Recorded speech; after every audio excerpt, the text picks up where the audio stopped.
Hey everybody, it's Mr. Christie. And this is Stouticus. Taking a look at the last week for 3C.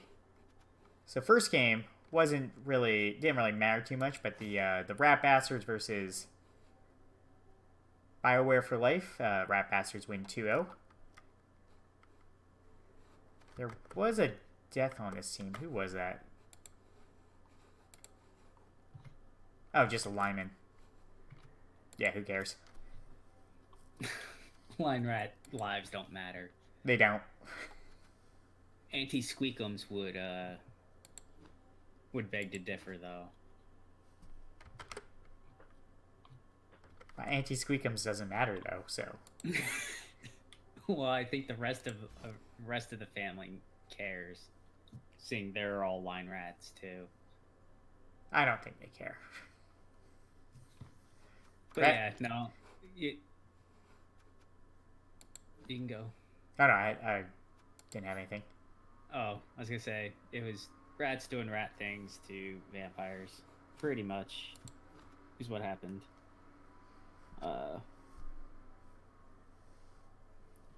Rats stalled out their drive in the first half, and then they actually had a wizard, but the bolt failed. But they still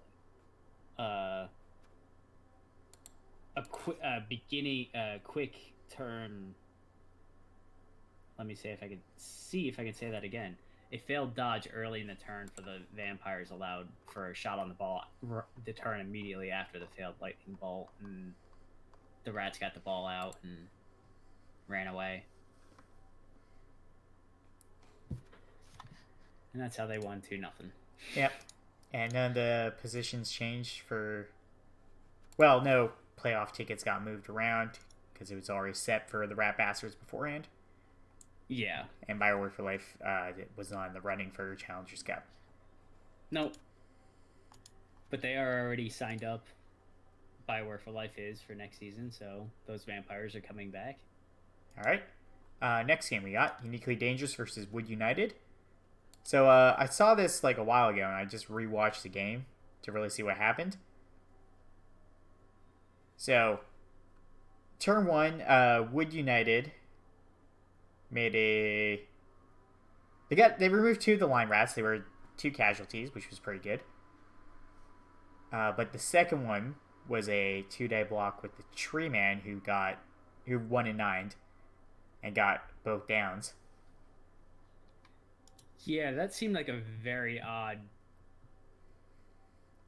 choice. I would have before getting the ball. Yeah, it was the ball should have been safer, and then the rats were able to. Well, they killed a catcher. Yeah, turn 2 they killed Forrest Gump.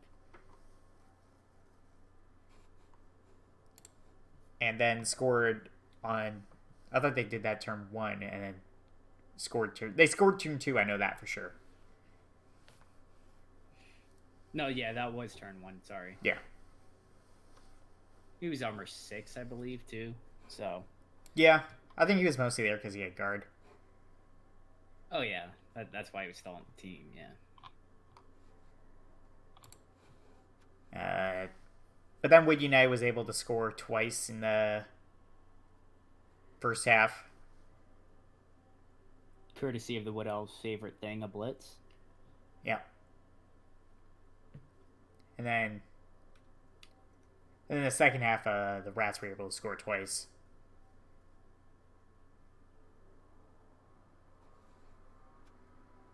The Elves did not make it easy for the Skaven, though. No, they didn't. And what? The Wood Elves bolted the one-turner and then fouled it. Yeah. They got a stun on the bolt, but then the foul got a KO. But that was it. There was actually quite a bit of fouling from the Elves. Yeah, after they kind of started losing position. It seemed like they were more interested in the second half in once the first half ended 2-0, the Wood Elves seemed more interested in just fouling as opposed to it was 2-1. No? At the end of the first half, it was 2-1. It was 2-2. Was it? Oh, I missed the wind turn then. Yeah. Whoops, my bad. Yeah. Yeah. It was definitely 2-2. That's how the second half was just one drive by the Rats, I think. If I wrote down notes too. I could have wrote them down wrong, but No, that sounds right actually, because I can't remember where he would have scored twice in the second half. yeah, because the Wood Elves received first half. Yeah. So the Rats received second half and scored once. Um, the Wood Elves seemed more interested in fouling as opposed to actually defending. But this solidified T-Self's playoff spot, though. And now he's all pretty much healthy for the playoffs. Yeah, the only player that matters is the agility up blitzer being missed next game. Well, you get that cleared. So it's nothing. He's got no problem. No, and his other Storm Vermin actually leveled from the game and got guard, which is a interesting pick for Storm Vermin. All right. Next up, we have another actually important game. I'll get more into that a little later on, but Beard to Death and Terror Alliance, 1-1 draw. And well, actually, because of should I do it out of order to make this fit better? it's up to you. I was just gonna say because of a game that had happened technically after this in the schedule order. This game actually didn't mean anything. Larkstar could have lost this one, and he still would have went to. No, Larkstar would have not made it to Challengers Cup. Yeah, he would have. No, I went the TD differential. Oh, sorry. Yeah, if he had lost, okay, never mind. If he had if Larkstar lost, he would be out of the Challengers Cup. Yeah. But he tied, so he's in. Yep. No, I was looking at that earlier, and I was like, wait, they have the same TD differential, so it would go to least losses, and with one more loss, still Larkstar has it. Never mind. Sorry. Yeah, because they were tied TD differential, and then he tied, so the TD differential didn't change, but his point went up. Yep. No, I know. So he needed a tie or a win in this game. Tie or better. Yeah. And he got his tie. And also, some player died. Oh, it was just Boomer. It was just Boomer. Never mind. I don't care. Yeah. Hey. So definitely, because this was played after the Chaos Mirror, and Larkstar knew all he needed to do was tie to win. I think that's why it ended up a tie. Besides the fact that this was a batch matchup where one team has AV7 and the other one has AV9, and Norse almost got pitch cleared in the first half, but then they were able to bounce back in the second half while also doing some Agi 3 things, basically dodging away sometimes when they needed to. Yeah, Boomer died, but you shouldn't be celebrating that. Larkstar play, even though it doesn't have the altar, he still induced Boomer. I got nothing to curse Larkstar with anymore. It doesn't matter anymore. It does. It doesn't matter anymore. I'm not recapping him anymore after this, so it doesn't matter. You can curse him for the Challengers Cup. It doesn't work if I'm not upset after if it doesn't work after every week. It's not the same. Taking all the joy out of it. It's not the same. Larkstar did get a lineman with guard to level, but he hasn't taken the level yet, so I don't know what it was. Yeah, and I believe that Hobgoblin just got level, and he's a fast one now. Oh yeah, I saw Slade roll these two hobgoblins. The bottom two, tower reversed and the moon, both rolled doubles. So one got guard and the other one was a double 5. So he took the movement on that one. I assume he's going to turn the moon into his new ball carrying hobgoblin. That makes sense.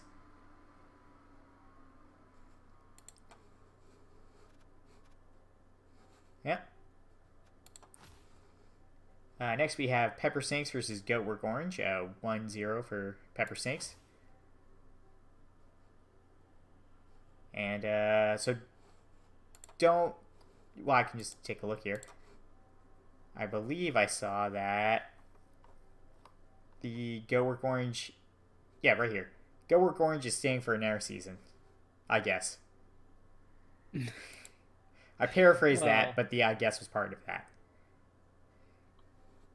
Oh, they're signed up? No, they just said that in chat. Oh, okay. Well, I'm quoting them, don't quote me. It's okay. I mean, if you don't mind rebuilding it, it's fine. Yeah, I think he was going to saying he would reroll to Chaos. I don't think it's that good to keep rerolling to the same team over and over. I personally don't like that, but there've been lots of coaches that reroll into the same race they just were. But especially if it's a team that needs a lot of work to rebuild. Yeah, like Chaos. Yeah, but some people just like certain teams, and that's it. They only play 1 or 2, maybe 3 teams, and they just like playing them and nothing else. I mean, there's like Unseen Walker. I'm pretty sure he only plays dwarves except for that one weird time in Clan where he was orcs.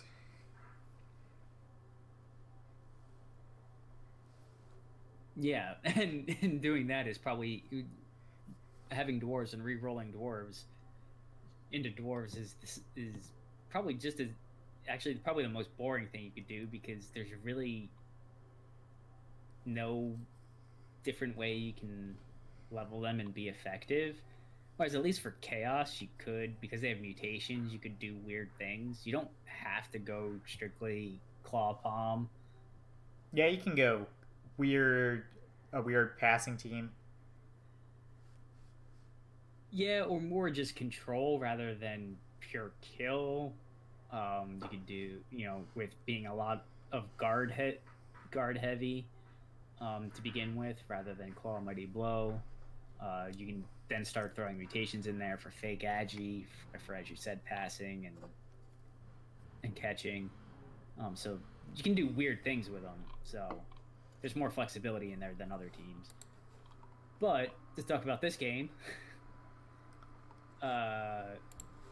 Orcs receive first. They put it on their strength 5 black orc, and he slowly marched down the field, scored his touchdown, and then the orcs managed to turn over the Chaos on turn 13 with a 1-die sack, and then the Chaos could never really get the ball back after that. And so that's how we won 1-0. Yeah, and another thing for Troxburg keeping the team, he does have 3 really good warriors still. Yeah, that's the only part that I would want to keep. The only thing is, I think it's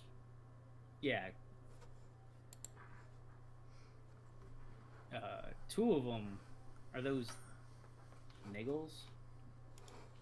Oh yeah, injuries. 2 of them are a little busted. Right, it didn't show on the Rebel.net where it was looking. That's the wrong Chaos team. Yeah, 2 of the warriors have niggles. So I mean, one's block, claw, mighty blow, guard. So that's really good. You'd keep that. The other one is going all up Pie's route. Doesn't have block yet. So they're kind of on borrowed time at this point, I think. I think you try and keep Creamsicle going. No Apple Reds, obviously, and St. James plays. I think you I think you kind of start him over when you get the money too.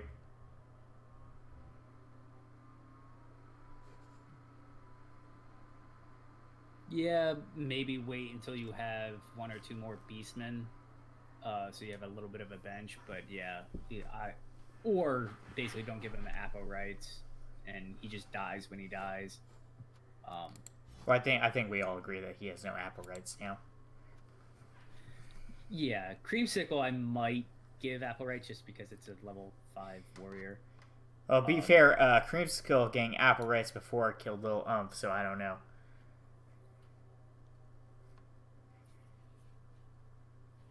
So he has to get rid of Creamsicle in order for the team to stop being cursed.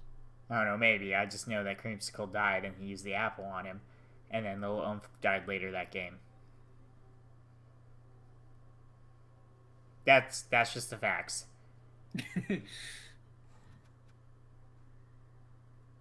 Alright, next up we got REL Pickle Flashpoint and Sterling Hornets. I don't know what's going on with this game, because it hasn't been confirmed. I think that's all it is that it just somebody forgot to hit confirm when it was over with. But I can't check on who got hurt.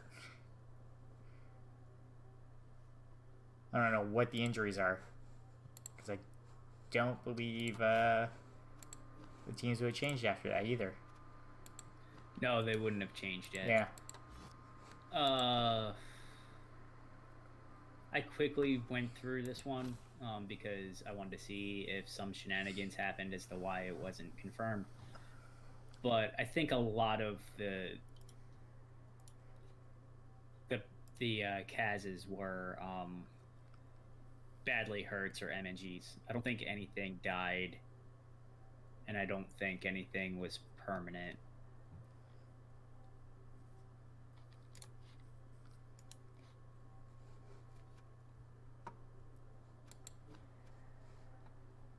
Yeah, all I got is that the elves made a lot of blocks. I mean, in the first half, the elves scored twice, so they were able to turn the humans over, and then the elves scored quickly, and then were able to turn the humans over when they tried to respond, and then, also in the second half, kind of got into a scrum between them, and then eventually the humans scored on turn 16 for their one touchdown. So it was pretty much humans and elves getting into a scrum. That's why there were so many blocks. Okay. On both sides. I understand the humans trying to do that, because humans try to do the opposite side of the team they're playing against. Yeah, well, I don't think there wasn't a wizard in this game, but the elves were still trying to do the elf thing and, take the ball away. So they're basing up like the cage and then, blitzing the ball or trying to cage dive or blitz a corner and things like that. So they're doing a lot of basing up. And there was a chainsaw. Chainsaw that was actually not that good. Second game this week with a chainsaw. All right then. Troxburg took a chainsaw, I think. Actually, I have to go back and look at that. Yeah, he took Borak and Max. Oh, it makes sense. He was getting a ton of inducements, and that's the wrong team.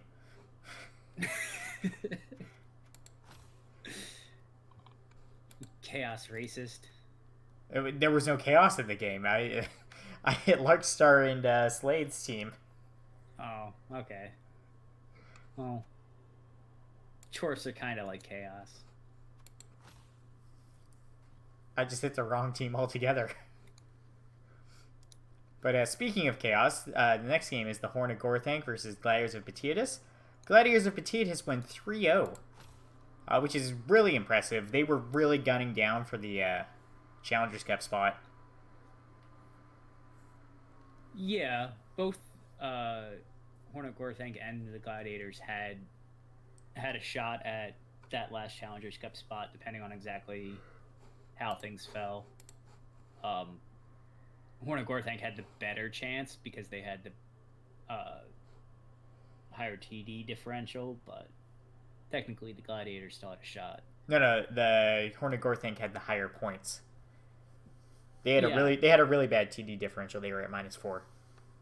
Oh, okay. They had the higher points. Okay. Yeah.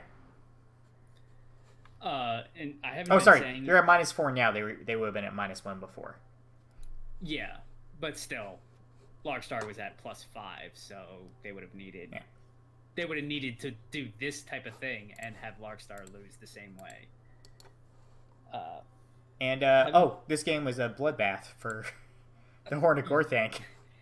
Yeah, I was gonna say I haven't been giving our past predictions all this week, but for this one we both went with the Horn of Gorthank, and I think it was more because we were like they have all the claw, mighty blow, compared to the Gladiators, which has a couple pieces, but it didn't have anywhere near as much as the Horn of Gorthank. But yeah, no, they're the Gladiator's Claw and Mighty Blow fired a lot, and even regular hits were injuring the other Chaos left and right. Yeah, the proper killer on Horn of Gorthank is dead. Yeah, Oopsfagor. Yeah, he died to a turn 2 foul after he piled on. Punishing those piling on. Some people just don't do that. You got to do that. Yeah, and that's really that's the downside to piling on. There's no air downside. Yeah, no, I completely agree. But that's really what started it.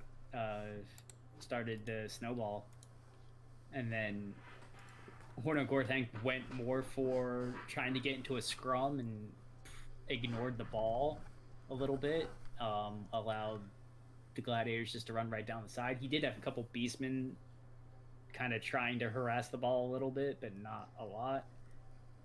And he put everybody else into a big scrum with the other Chaos and came out the loser in the first half, and then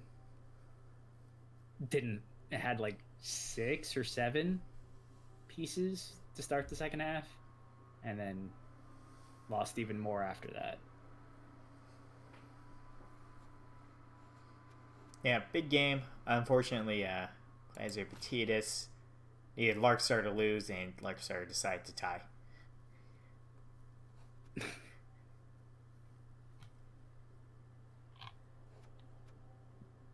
And the last game, Fragile Limp versus Arfarf I'm an Elf.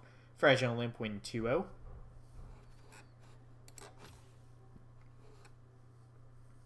That's a lot of expulsions.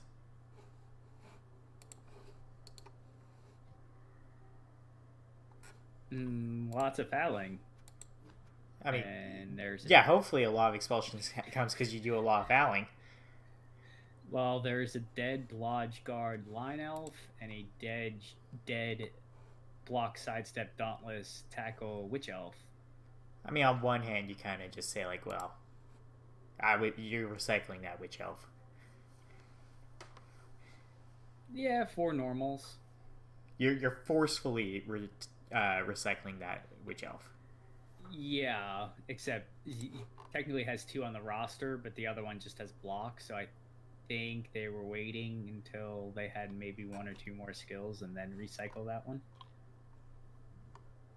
So just probably got recycled slightly earlier than schedule at this point. And there was absolutely no damage to the Necro. Well, that's good because they've been on a rebuild season since the first week.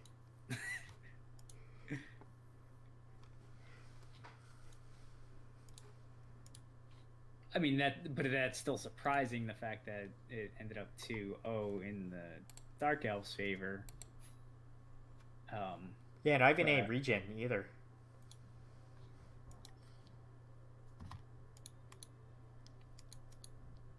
No, the Elves only got 8 armor breaks. That resulted in 2 KOs. So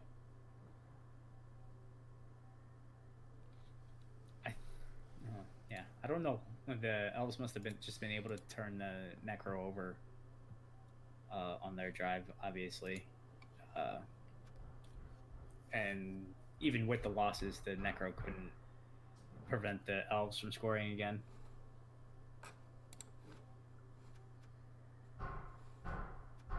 It's kind of unfortunate that ghoul is so close to leveling up. I don't know if I've seen a ghoul last this long, actually. No, there have been some of the necro teams that make it up into REL 1 have had level 5, level 6 ghouls. It's possible if you protect them. I guess I just kind of expect them to die the first time they get hit by anything. That's usually what happens. You try and not get them hit by anything. That's how they stay alive. I know, I mean, you try, but sometimes things happen. Yeah. Sometimes there's a wizard, and they're like, I'm just gonna bolt the ghoul. Hey, I would bolt that ghoul just for the hell of it. Strength 4. Yeah, see? I mean, I don't think that happened this season. I'm pretty sure he never had to play against a wizard this season. I don't think so. Alright then.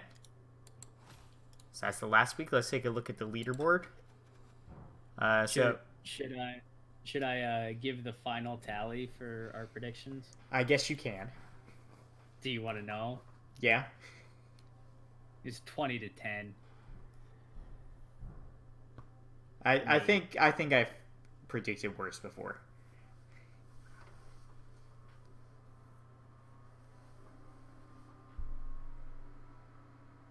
Actually, do you remember what we said, where we said everyone was going to be in the first episode? Because I do not remember. I forget who I said was definitely gonna win. I do remember saying that thought the Wood Elves would actually do pretty well, because they were coming into the season. I think what 4 Agi 5. I think it might have been 5. And they finished at the bottom of the table with 2 Agi 5 left. Yeah, all I've heard is Luke doesn't like me. That's all I've heard so far from him.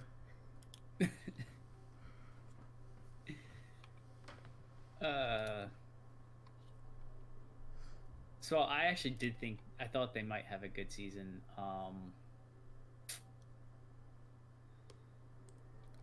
Honestly, I know neither of us really predicted the Skaven to. I don't think any of us predicted the teams on the second page to get the top. All 4 of them.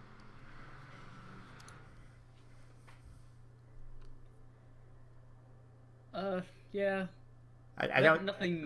Nothing against the coaches. They're all really good coaches, and I knew that. I just thought, especially with the Rats, I thought their teams were just slightly too underdeveloped to really compete all that much. And in fairness, T-Self started out pretty bad. I think he was like 0-1-3 or 1-0-3 or 0-1-3 a quarter way through the season.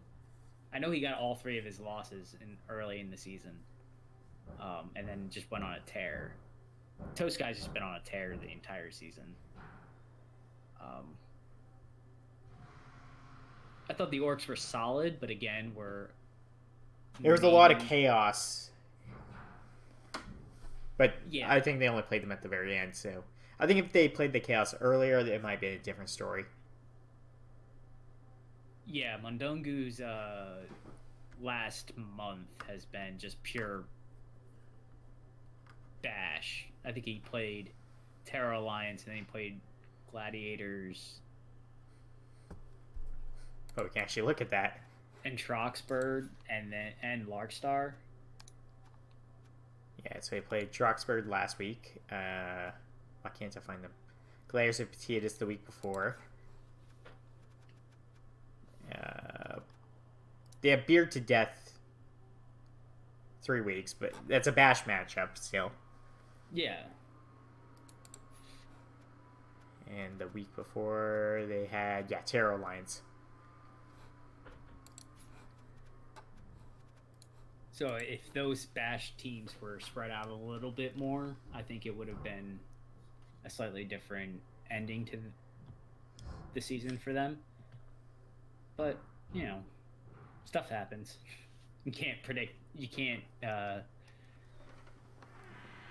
predict your schedule. No, you can't. Not at the start, at least. I mean, yeah, you can't pick your schedule, is what I mean. I would like, in an ideal world, I'd like those things like every other week as opposed to a chunk, like a month straight.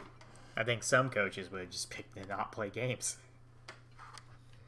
Yeah. But that's for drama earlier in the season. Doesn't matter right now. That would have worked a lot better earlier. Yeah. So Sadly, you see that even in the upper divisions, you see that occasionally. I just gotta say, we've been pretty good. The 3 seasons we've done recaps, we've had 0 drops. I think we're doing pretty good then. Yeah, no, we actually haven't covered one where there's been a drop. Which is good, because I don't know how to deal with the division predictor with that. I don't know how it works, but there's... I just have to what? You have to actually download the results, save it, and then modify the Excel sheet by putting in, if a new team comes in, put their team name in the space for the team that dropped out,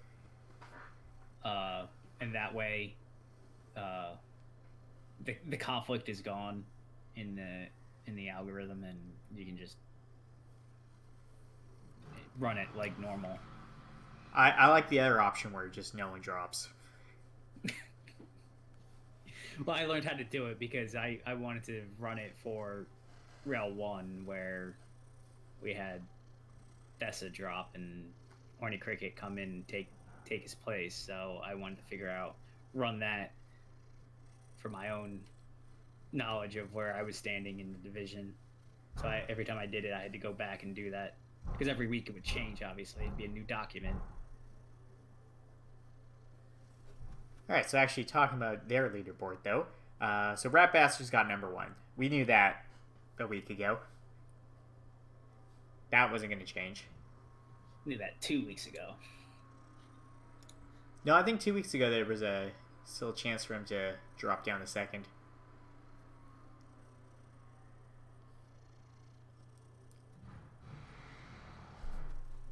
But then, yeah, you got Uniquely Dangerous right after them, who solidified it this week. Yep, with their win.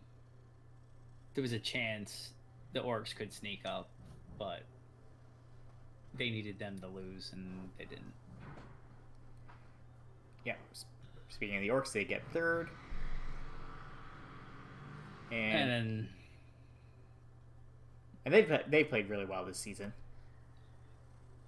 Oh yeah, no, they for a little bit there they were actually competing with Toast Guy, going back and forth each week for who was 1 and who was 2. But then the last week of pure bash kind of caught up to the Orcs a little bit, and they lost the game, tied a couple, so that really hurt them. And Toast Guy just never stopped winning, I should say. Yeah, and then Larkstar we have after there with Beard to Death, despite me trying to curse them out. You did a stronger caster curse. No, I just found out that if you're trying to do a caster curse, it doesn't work. Not usually, no.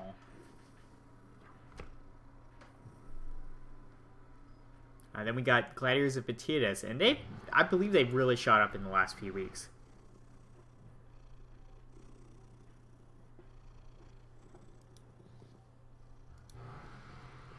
They unfortunately, I think... I was saying, unfortunately, they had to deal with the fact that they needed someone specifically to lose a game for them to move on, and if you need that, they will never lose. Yeah. It's always hard when you don't control your own destiny other than you just have to win your game but still then rely on people.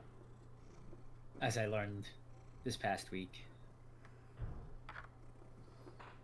Yeah, then we got the Horn of Gorthank.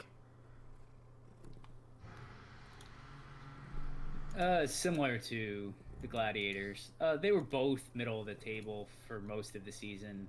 And then we're trying to make a push later on and just came up slightly short.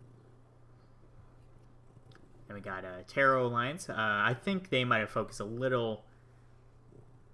I think they could once. Well, no, early on I remember them having some trouble winning games. Not because of bad playing, but because of magnet hands.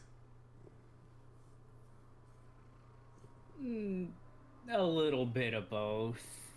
Magnet hands were involved, but... Well, it really sucks when you actually get a hit on the ball, and then it just bounces to someone else's hand, and you can't hit them because you already blitzed. Yeah, but I've saw a couple of Slade's games because he streams all his games. But there were times where he left open shots on his ball, so he can get a little loose with his cages and things like that, and allows his opponent to get a shot on the ball when they shouldn't have a shot. So what you're saying is Chaos Dwarf coaches just like to kill things. I didn't say that. I said he's gotten loose with his cage from time to time. Because he's trying to kill something. You said that, not me. You implied it. I did no such thing. Then we got BioWare for Life. They've kind of been in the middle the whole season. Honestly, is what I expect vampires to do. Yeah. 4-5-4. Pretty much as even as you can get in a 13-game schedule. So, it's been around a very long time. Then we got Fragile and Limp going up. They were kind of a wild card, I think. I had no idea how to predict their games, if they were going to win or not. Yeah, because, I mean, Movement 9, Agi 5, that should be a weapon. Especially also in combination with the Movement 8 Leaping Blitzer. But, I mean, they did suffer from being elves, and that they did get out-removed a lot in some of their games. But I don't think they really succeeded a lot on the elfy side of it. Although this team thinks it's a bash team. Yeah, they got dirty players in a lot of ways, and I mean that's what play your team however way you want to. I'm never going to tell anybody that you have to play any team a specific way, but playing elves like a bash team and basing a lot and things like that, that's probably not going to work all that well a lot of the time. Like, it might work for a game, but over the course of a season, it's probably not going to work out well for you. Yeah.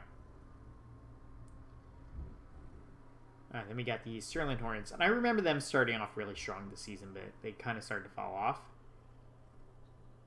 Oh yeah, earlier in the season they started off hot. They were on top. They got all three of their wins early, I'm pretty sure, or most of them early, and I say that, and they got one last week. Well, 2 wins would still be most of them. Yeah, I know. I do remember them being towards the top of the leaderboard for a little bit. But again, AV7, they just got outbashed in a lot of their games. It's hard to get pro elves to really survive. Yeah, and this team isn't as disgusting as other Pro Elf teams that I've seen, and they were in competition with two Skaven teams with natural one-turners and that are actually kind of better at the Agi game right now than the Pro Elves are, which is a weird thing to say.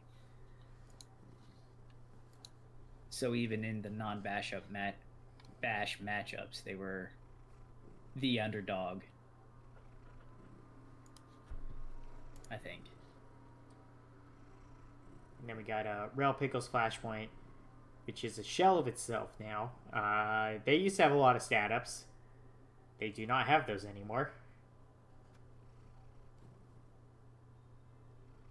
No, they don't. Still have the Agi 5 thrower. Yeah, that's good. That's a good player. They have Tremble before Pickle. That's pretty much it. Scanning Electron Pickle. Movement up, movement busted. Catcher. And a piling on. Mighty Blow piling on. Human Blitzer. But that's pretty much it. And we got Go Work Orange, and that team's taking a bit of a beating this season.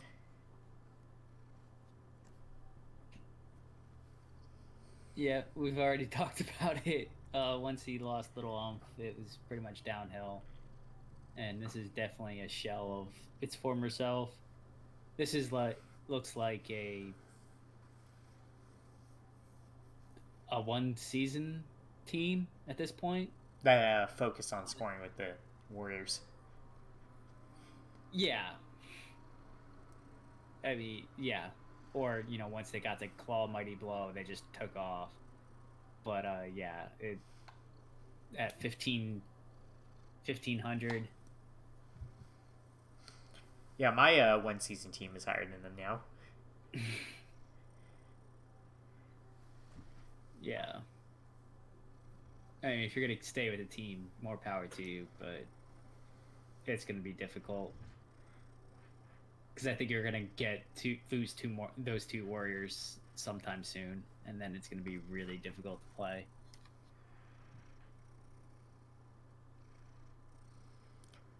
And we got Art Far from an Elf, and they've just had a hard season since the start, losing the Werewolves right away. Yeah, I think I remembered them I predicted them to do well because of those two Werewolves. And they just went to preview wrong by having them die. In the first 2 weeks, yeah. And then team kind of went south fast after that. Not surprising. Still a good core of players, as we've said in the past. The Whites are really good. That Ghoul, Strength 4, Blodge. Yeah, that Ghoul, we said we'd just wizard it for no reason. The Wolves need a lot of love, and the Flesh Golems need some touchdowns. But otherwise, it's still a solid team, actually. Or I think can be resurrected if you can just get a little bit of luck next season. And then we got Wood United, a team that lost a lot of Agility 5 this season. And still has 2. Yeah, that's still crazy. Well, I don't think this thrower had Agi 5 to start this season, because it's only 18 games. This thrower's only played 18 games.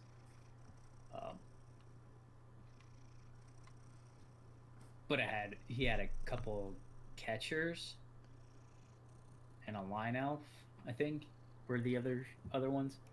But they were also armor 6, 2 of the Agi 5.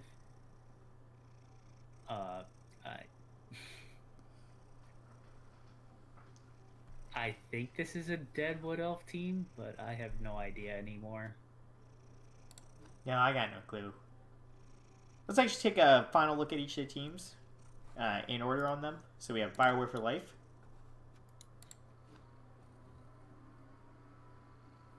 A little beat up, but I mean it's not it's a I think it's still a strong vampire team. Oh yeah, no, this team has been around. I think for as long as my Nerdle has been around, which is 7 seasons now. I mean, the vampire team are the vampires, and he's got really well developed vampires. Obviously, he's got a rookie right now, still, but still plenty of a bench and a little beat up. That one thrall, the dirty player block, has seen some better days, I think. I think that guy's just kind of there. We have no care about him. He's just there to step on people. Smashed neck, smashed ankle, broken neck, serious concussion. Was he niggled too? No, okay. No. Okay. No, I thought I heard 4. no niggle, just I'll be fair. I don't know if I like I don't know if I like vampires fouling too much, just because you want the thralls on the field still. I think it depends on the size of your bench. Dire Sickfish is usually carrying 15 when he can, if not 16. So I think having 1 is good, because as vampires you also need some form of removal, I think, to help win. And you don't, as you can see, he doesn't have any Mighty Blow on the team. He used to have a Blitzer, a killer vampire, but that died. I think no, I think he fired that one because it got 2 agility downs. Oh yeah. Well, I think I still might have kept it. Yeah, it didn't die on the field, but it basically died. So yeah, it's still in solid shape. He's got the ball carrying thrall as well. Everything else besides that is just gravy or extra, really. So Next we got Wood United, and they're 4 players.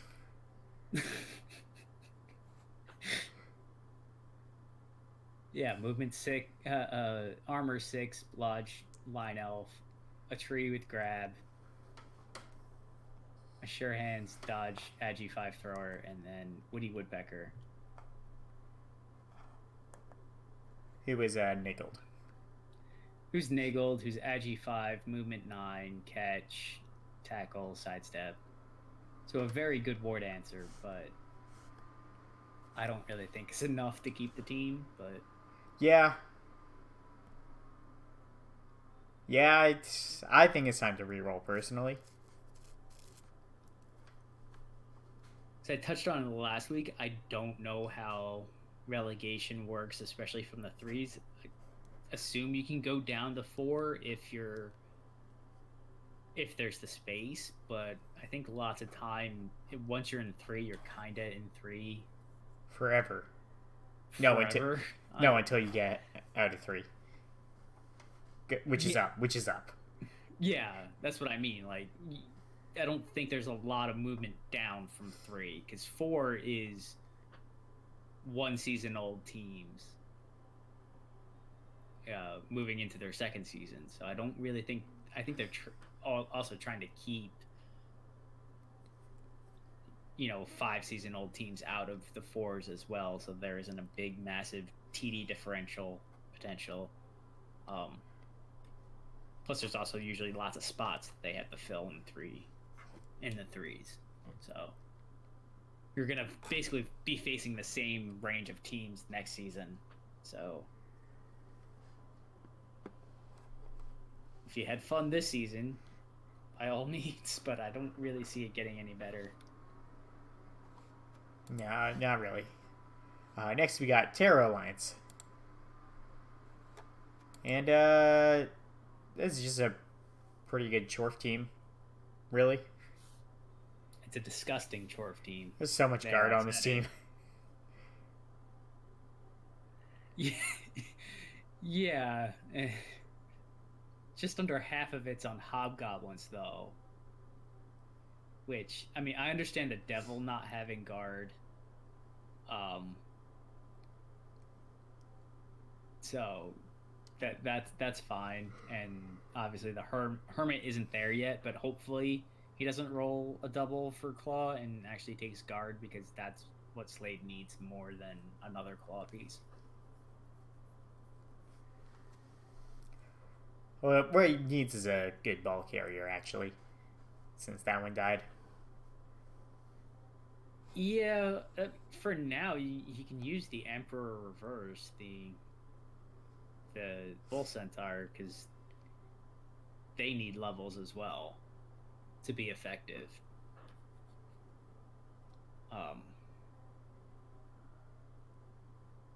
Because block is nice, but they need a lot more than that.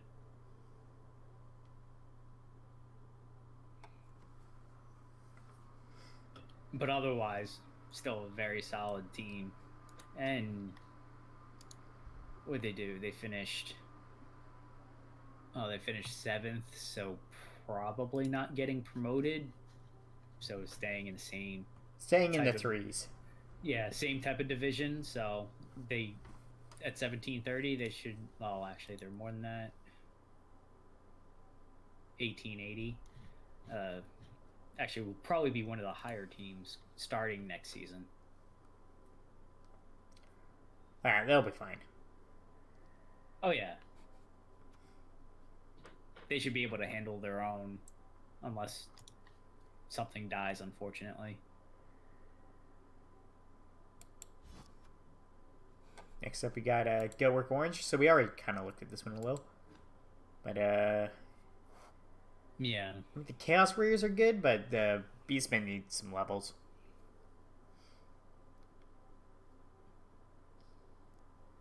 You know, here's the idea, Troxbirds. You could keep the Warriors until they die, and then but transition into the HUD style of Chaos and just do all Beastmen and no Warriors. I don't really like that. I don't really like that way of playing. It got him to playoffs. I know, but I don't know. Beastmen are really good. They're linemen that are good enough to be positionals, because they are essentially positionals on Nurgle. Not essentially, they are. Yeah. Well, I mean essentially, because there's a little different. Yeah. Just like how the Dwarf linemen are positionals on the Chaos Dwarf team. Yeah. Because they're that good of linemen. Yeah. It's just because they're so versatile. That's why they're so good. But why they're not great, why you take the Warriors is for the strength and for the armor, right? Well, definitely the strength. Yeah, just roll some strength 4s on some strength ups on all the Beastmen you have. You know, you roll enough levels, one of them, a few of them are bound to be strength ups.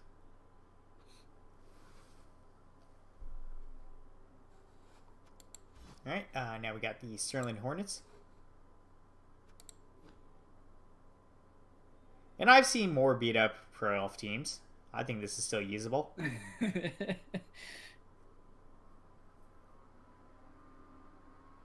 Except I also realize that this is not what the team looks like in the end.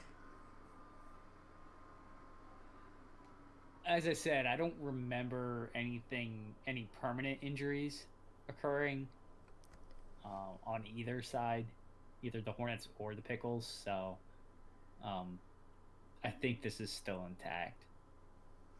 I think it's pretty good. Like that catcher with the agility bust with guard, you still keep him. Yeah, it does have some utility. I'd probably not give it Apo rights anymore. No. And then just stick it into a place where you don't care if it gets killed or not, if it helps get a important block. Um, I like the strength 4 uh, guard catcher though, and then the other strength 4 lineman. Yeah, I think this is a team that's healthy enough to continue using. Oh yeah, definitely. Need to rebuild the thrower because he did lose a really good one Yeah, and the other to one, the that block one with to the Lark movement Star. down. Yeah, so the That's throwers need to be rebuilt, but yeah. I think you just put the block thrower there. That's kind of like a on the line player. it's a lineman Yeah, with block that can also throw if needed. Uh, what it is missing though is an agi up anywhere on the team.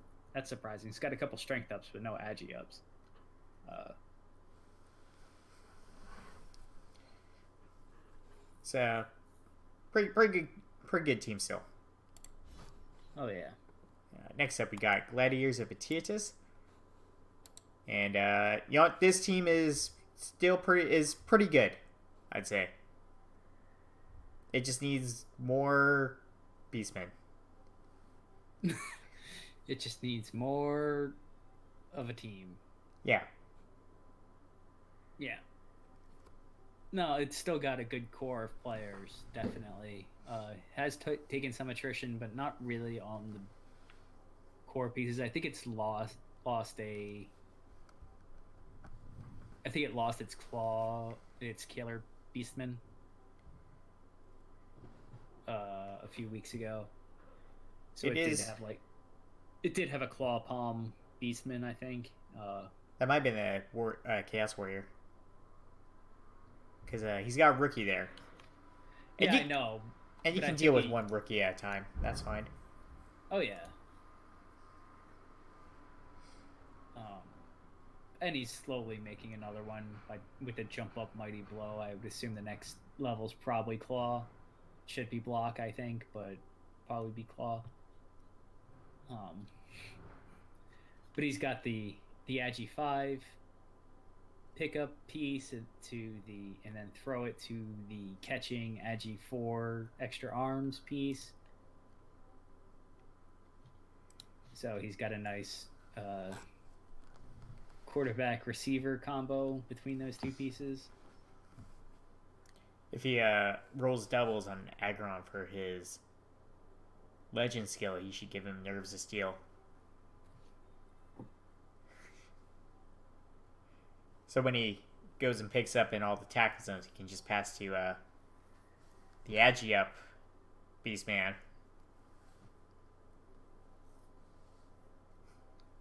Or pass. So that's reroll. Maybe. I was thinking more like he's going to be in tackle zones already. Yeah. Or just give him dodge so he can dodge into those tackle zones and out. Yeah, it's the one thing it's kind of missing, right? With agi 5 is the dodge. I understand why he doesn't have it, but still. Because he didn't roll doubles. Yeah, I know, that's what I'm saying. But you would expect a piece like that just to automatically have dodge, but it doesn't. Alright, next we're looking at Artfart from an Elf. And, I mean, this team's coming back up from what it was.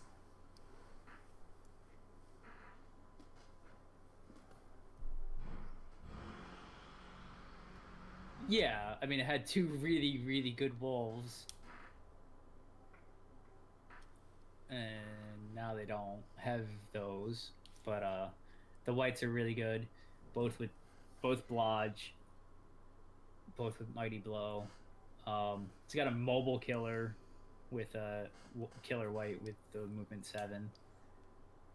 Flesh golems are underdeveloped, as I said earlier. Oh yeah, I think I might be thinking of a different Necro team because I remembered his Flesh Golems both having block. Yeah, no, it's not this one. He did, yeah. This rookie one was is replacing one that died a couple games ago. I also understand taking The Mighty Blow? the mighty blow first, but I don't think it's helped much in terms of leveling them faster. It's been kind of stuck there for a little bit, I think. Still has a big bench, enough guard, but you obviously want more guard, especially I don't think golems. I don't think one player is a big bench. It's a bench. It's a bench. You need to get to 3 players before I call it big. He did have a third dirty player zombie at one point. Yeah, I think that one died. Well, 3's a bit much. Not when one of your zombies shouldn't be fouling ever now.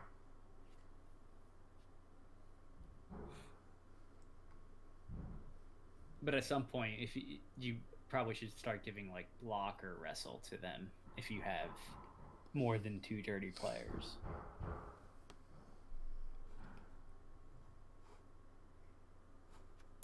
Alright, now we're taking a look at a Fragile Limp. It's an elf team with not the full roster, so I think that counts as normal. Well, it just lost the second Witch Elf last game, so which we both agreed 4 normals on a Witch Elf, you're probably going to recycle it soon. Just got naturally recycled. Yeah. Dark Elves, though, are one of the I think the elf team that is able to keep a full roster the longest. Yeah, because whenever I play against them, the elves don't break.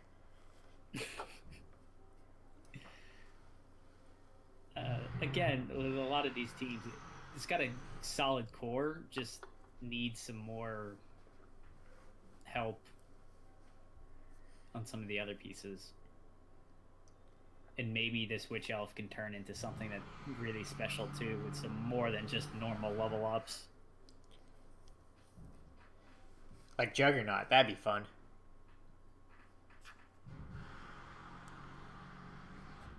Yeah, I actually would take that over Mighty Blow. I would too. Because you have the Mighty Blow piling on Line Elf, so you don't really need Mighty Blow.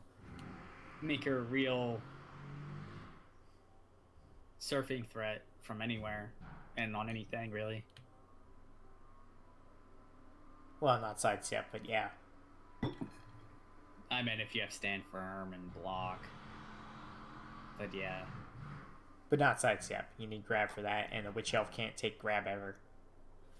Yes, because she has Frenzy. Alright, now we're looking at the Horn of Gorthank.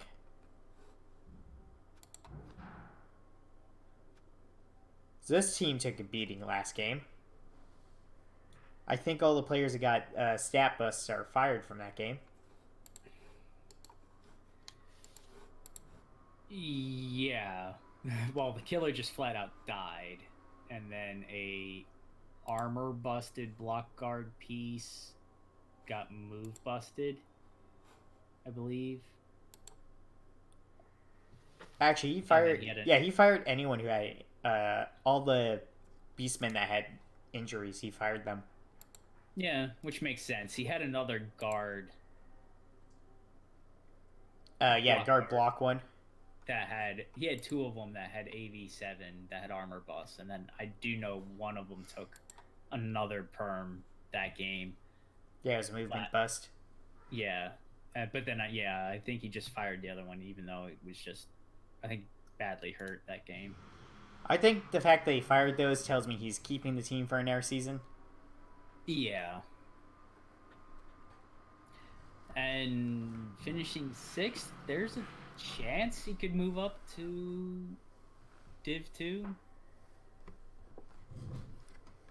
Depending on various factors, but most likely will be staying in a Division 3 somewhere. I think when you're at 6, you kind of just stay in the division you're in. Yeah, I mean, I could see with rerolls and exactly how things end up panning out from playoffs and things like that. You might need to pull up some teams, but I think for he should be hoping to stay in a Division 3 and help rebuild his roster a little bit. Not there's much difference in terms of TV or team development between 1 to 3, really. Let's be honest. Yeah.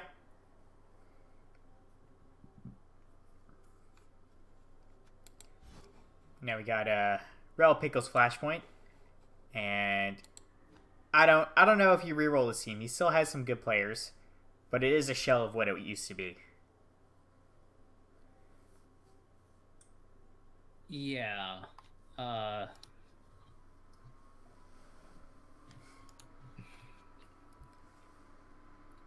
I don't know really. This would be a hard call for me. I mean, if you're having fun playing the team, then fine. Keep it.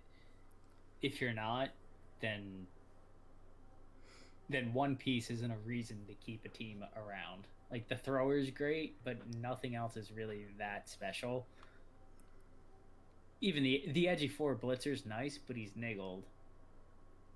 The killer blitzer's niggled. The movement up, catcher's movement down. So it's just bloat, really.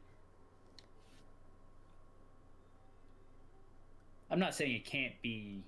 You can't if you can get a good season of just good development that it can't come back. But Well, I gotta say, I think from one name of the players, I think RIP Pickles makes me think the team is done after this, but you never know. it, yeah, I I don't know. Then again, there's another one that says Pickle doesn't fear death. So who knows? And pickles live or live. I don't know. I don't know if it's supposed to be live or live. The lineman, the the armor 7 lineman. I think it's supposed to be live. I think his newer players are kind of based around the based around the team dying or not. As I said, if you're having fun with the team, by all means keep it and try and recover it. If you're not, then keeping it for one or two pieces, I don't really think is ever going to work well. And the second one of those pieces dies, if that's the only reason you're keeping the team, it's going to be an awful season from then on out. Yeah, I gotta agree with that. And that could easily happen in the first week of next season, and then you have to play 3 months of a team you don't like anymore.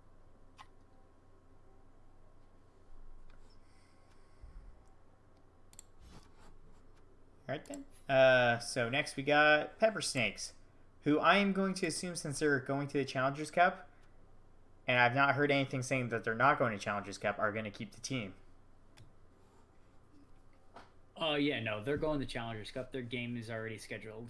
Yeah, so I have to assume we're keeping the team because that's the whole point of the Challengers Cup. Yeah, well, yes, barring getting destroyed in the Challengers Cup, they're keeping the team. I gotta say it's a good orc team. Yeah, Really heavy on the blitzers, but you want the blitzers to be really heavy anyways. yeah, those are the pieces that do most of the work and score most of the touchdowns. So it's not surprising that they're the most leveled. But even the Black Orcs are pretty good, actually. Um, And just minimal having, minimal levels on the lineman, which I like. yeah, Something's got to go on the line. getting the 130 player and even a block piece is fine. Uh, I'd be the okay going. I'd be okay with him getting blocked on like all the linemen, but not going much further than that.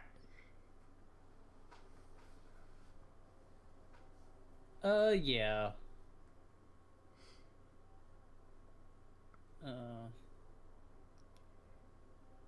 Because when they got block, it just makes them a little harder to knock down on the line. Oh yeah, no block or dirty player, depending on what you need at the time. I think that's enough. Like, shouldn't be trying to score on them or anything like that. But well, unless it's what's that guy's name? Was it Too Awesome? He had his best player. My favorite player on his team was Sacrificial Green Boy, which is a lineman, which was like up movement, up agility, and like everything just to make it like the carrier for the team. I just found it funny because I just found that one funny because it's Sacrificial Green Boy. I've seen like that is an actual strategy that some org coaches employ, in that instead of taking the thrower because it's armor 8, they take a lineman and make them basically a thrower with like blocks, sure hands, and then if they get lucky and get a agi up or something like that, instead of a blitzer if they don't take the thrower. Yeah. I see the merit in it. It all depends on your play style. Obviously, this team carries on Officer Anders, and that's it. if they have their way. So yeah, really solid team. Next we got Beard to Death. Again, I have to assume that they're continuing. And I think they're, it's actually a pretty good team overall. Sure, one of the runners died, but you can live with just one runner. Oh yeah, you can. And that one was the marking runner anyway. Blodge step diving tackle. I think is what it had. I mean, those are nice pieces to have, but they're not usually gonna live that long because of 87.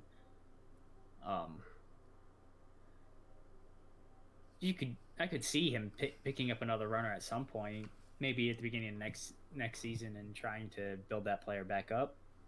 But I think right now it's probably more TV efficient to not do that and not carry a rookie in Challengers Cup. Yeah. I mean, you got that. That's a good Yeti. Oh yeah, get block on a Yeti. That's always good. And then survives long enough to get the Mighty Blow as well. Because I'm pretty sure Yetis have the shortest life expectancy of all big guys.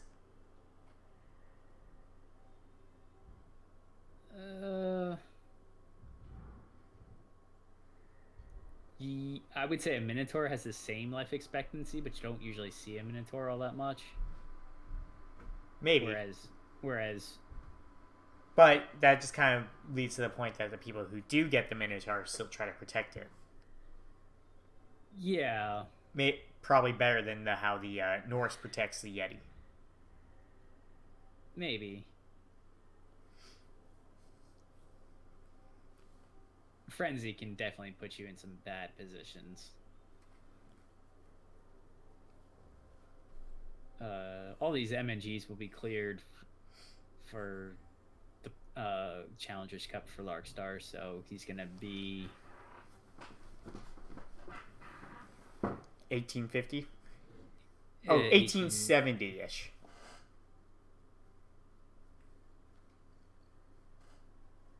Well, actually, 1910 at least. Oh, right. I forgot to count in the Fend. Yeah. I'd assume this is a normal on the guard lineman, but it might not be. But yeah, it's a good Norse team. A very little permanent damage, which is always nice to see. And just wait for that game where it explodes. Yep. And we got uniquely dangerous. That's a lot of money they got there. The number 1 spot. And I think it's just an example of focus on gutter runners.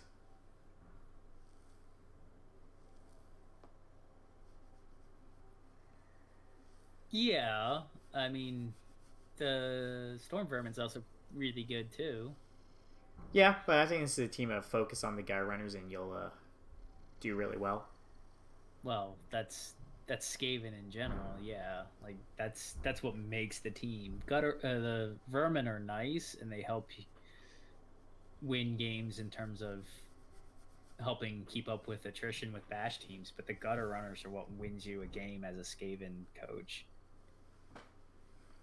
And having an almost well, it's a natural one turner, just minus the sure feet yet. I mean, it's still a natural one turner. It just doesn't have the safety. Yeah, that's what I mean. 2 really good sacking gutter runners, and then even a sure hands one too. Getting that the last week, picking up sure hands. I think that will help with the playoffs. Basically, has everything you need. I would assume the money might go to a 13th line rat. I think that would be a wise investment. I think you do that and then take a look at your next opponent. Sorry about that banging. My landlord's doing something in the garage. Could even consider 2 more line rats. I forget who T-Self was playing, who he came up against, but if it's a big bash team, even going in with 14 would be good. Keeping that one turner off the field as much as possible. Yeah, I was trying to get to you get the 13th no matter what, but then see what your next opponent has. Yeah. Maybe you just drop that money. Maybe you just drop that money so you don't give up as much. I don't know who his first opponent's going to be. I don't know either. Actually, I think T-Self said when he was playing, actually. Maybe I can find that.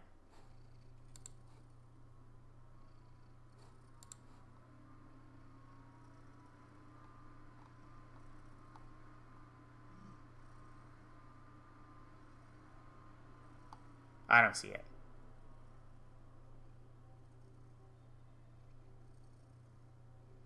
I don't see it. I don't know. I can't find it right now. I was also looking.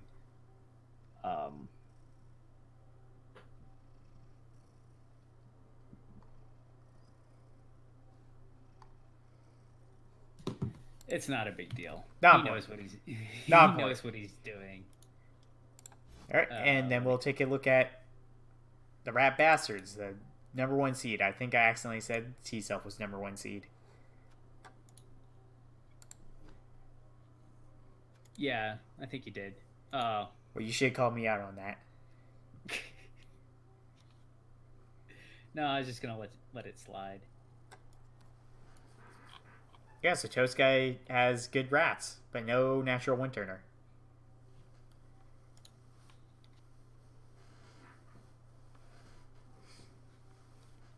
Oh, he's still got to do it the old-fashioned way.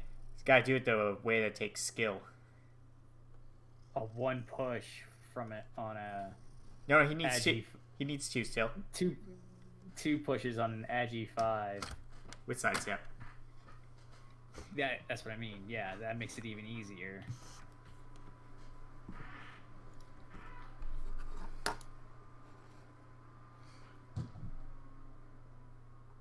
Yeah, I mean, I don't know what to say. We've said this team's good the whole season. Oh. So, Uniquely Dangerous is facing Red Joker's Fear and Bloating, so a REL 1 Nurgle team. And That sounds like you should get the 14th rat. Red Joker's team is 2110. That sounds like you should get a 14th rat.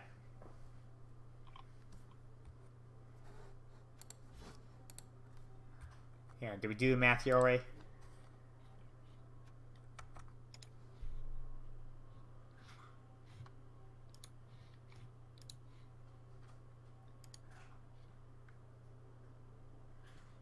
So with 2 more line rats, You'd only go up to 1850. No, you go up to 1780. Oh yeah, yeah, and then 330 total.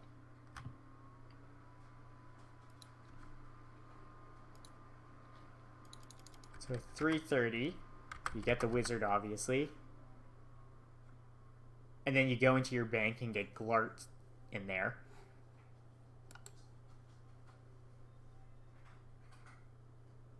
And that's what you do. All right, back to Toast Guy's team. And Toast Guy's opponent hasn't been determined yet. I don't think there's much he can really do. He's at the 14 players right now. I have a feeling he's going to get inducement money anyways. He's facing a G-Man 3A team, second place, so... It's hard to say then. He could be playing... He can be playing... You said 3A? Yeah, 3A. It's actually only one team. It's the Chaos team. It's a Chaos team. That is 1870. Oh, that's not that much.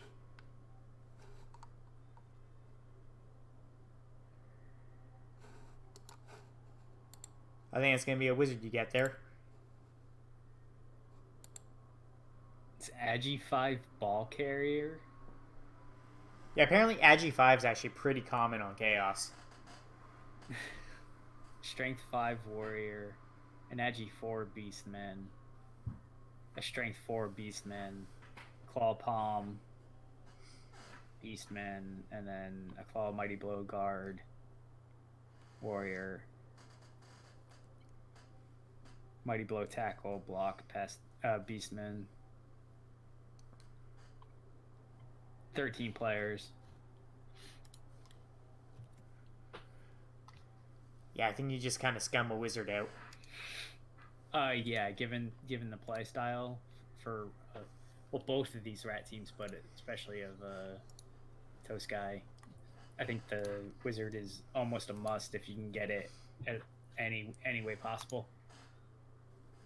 Although what is slightly sad, kind of, is that if both these teams win their first round games, they play each other. Oh no. That's a bad seed. No, it's completely random. It's not completely random. Herringsword puts some math into this.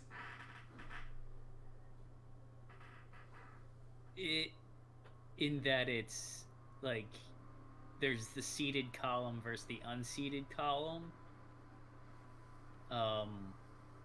But then it literally is just a dice roll. That's what I mean by it's random.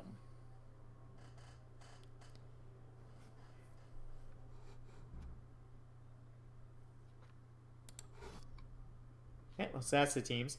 Actually, there's one thing we haven't done is take a look at the individual players from the Hall of Fame. Oh, I'm not going too fast, am I? I didn't go too fast. Good. Okay. So most experienced player is the Devil, obviously. Gets a legend, you end up being the most experienced player. Usually. Yeah, that's usually how that works. Officer Anderson and Dark Elf name. I think it's generic because I can't pronounce it.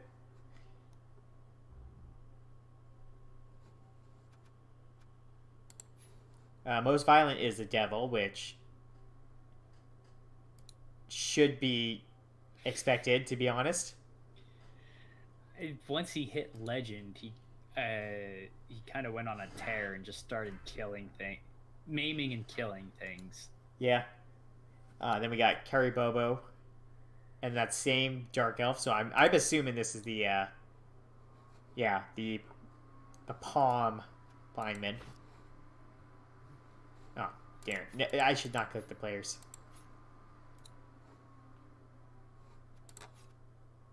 There we go. Best receiver is on Gladiators of Etiadus, followed by Woody Woodpecker and Argon from Gladiators of Etiadus. That's a lot of catches for Chaos to get more than elves. Well, those are his Agi 4, Agi 5 pieces. So it's still a little high. Serial killer is not the devil like I thought it would be. It's Edward Adams, Kerry Bobo, and Hawk from Sterling Hornets. I was gonna say, yeah, that's his Mighty Blow Blitzer. Yeah. Oh, but he's tied with a lot of people for kills.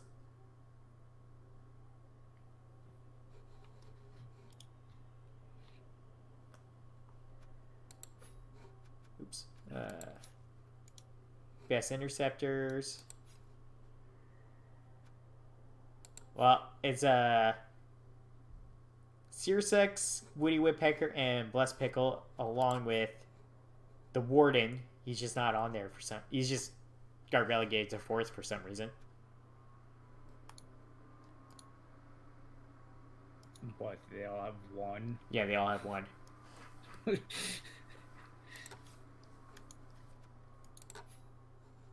Biggest brutes is Kerry Bobo, that same Dark Elf lineman, and Denomos? I think that's a D. Could be an O.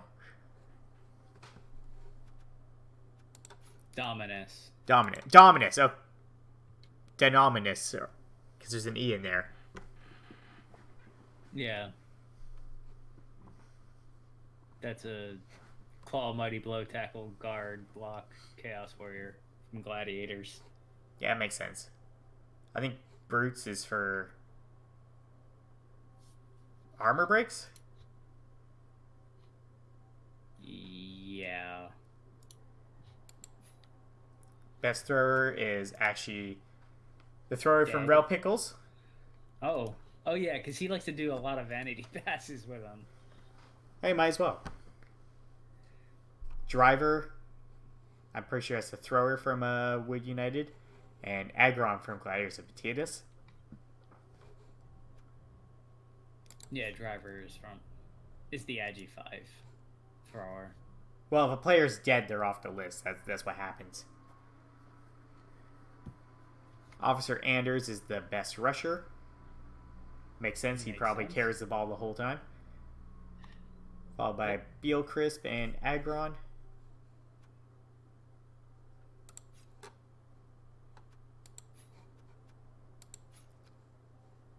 Best passer is Tremble Before Pickle. Yeah, I think that's from Yards Thrown? Or how many passes they did. Best throwers is how far they've thrown. Okay. Best passers is how many complete passes they've made.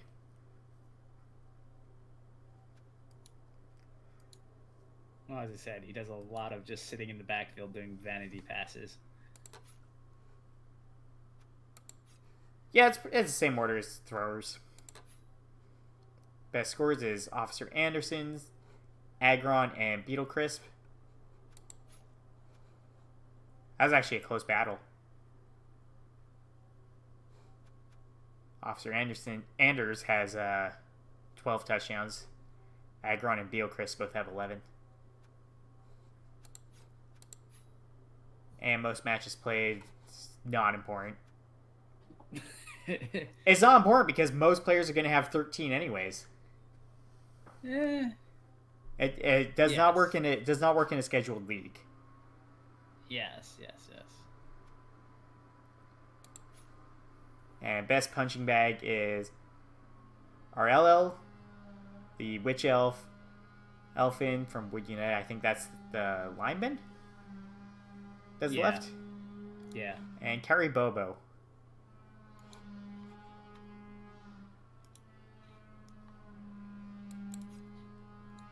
And that's it.